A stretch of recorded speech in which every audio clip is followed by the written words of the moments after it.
환율이 반년 만에 최저 수준으로 떨어졌습니다. 트럼프 행정부의 관세한 추진이 미국의 재정 적자 리스크를 증폭시키고 있는 가운데 간밤 20년물 국채 수요 부진 사태가 달러 패권의 약화를 여실히 드러내고 있습니다.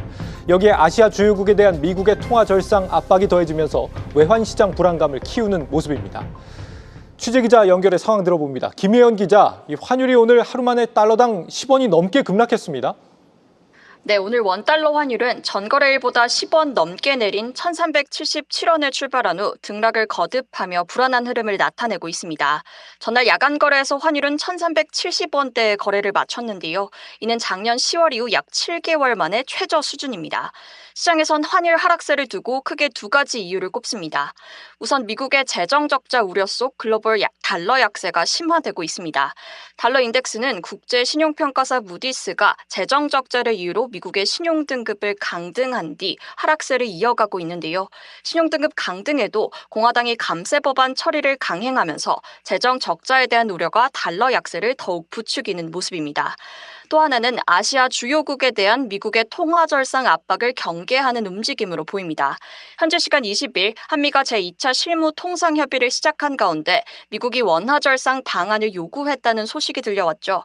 곧바로 기획재정부가 환율 협의는 실무 단계에서 진행 중으로 구체적으로 정해진 내용은 전혀 없다고 해명했습니다만 시장은 원화 절상에 베팅하고 있는 모습입니다.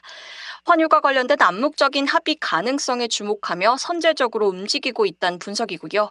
여기에 미국과 일본의 협상 의제에도 환율이 다시 포함됐다고 전해지면서 시장에선 아시아 통화 절상 경계감이 이어지고 있습니다.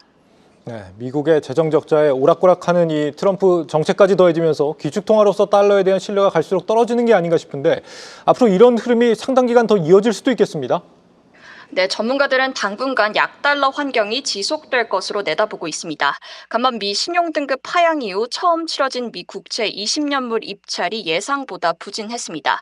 여기에 장기물 약세가 심화되며 미 국채 10년물 금리는 4.6%, 30년물 금리는 심리적 저항선인 5%를 넘기기도 했는데요.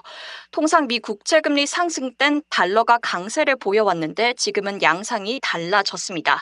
이를 두고 시장에선 미국 자산 전반에 대한 신뢰가 떨어지고 있다고 풀이했습니다. 관세정책 불확실성과 재정 우려에 따른 국채금리 상승인 만큼 예전과는 전제가 달라졌다는 겁니다. 전날 트럼프 대통령이 공화당 의원들을 만나 대규모 감세 법안 처리를 압박하기도 했는데요. 주요 기관들은 해당 법안이 통과되면 세수 감소분이 최소 3조 달러에 달할 것으로 추정했습니다. 조만간 감세안이 하원 표결을 앞두고 있는 만큼 미 재정 적자 악화에 대한 불안은 더욱 커지고 있습니다. 이에 원달러 환율은 당분간 하락세가 이어질 것으로 시장은 내다봅니다.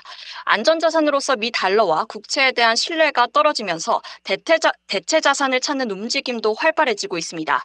지난 1월 이후 글로벌 무역 긴장으로 7만 4천 달러대까지 하락했던 비트코인은 사상 처음으로 11만 달러를 넘겼고 대표적인 안전자산인 금 가격도 함께 오르고 있습니다. 지금까지 한국은행에서 한국경제TV 김여은입니다.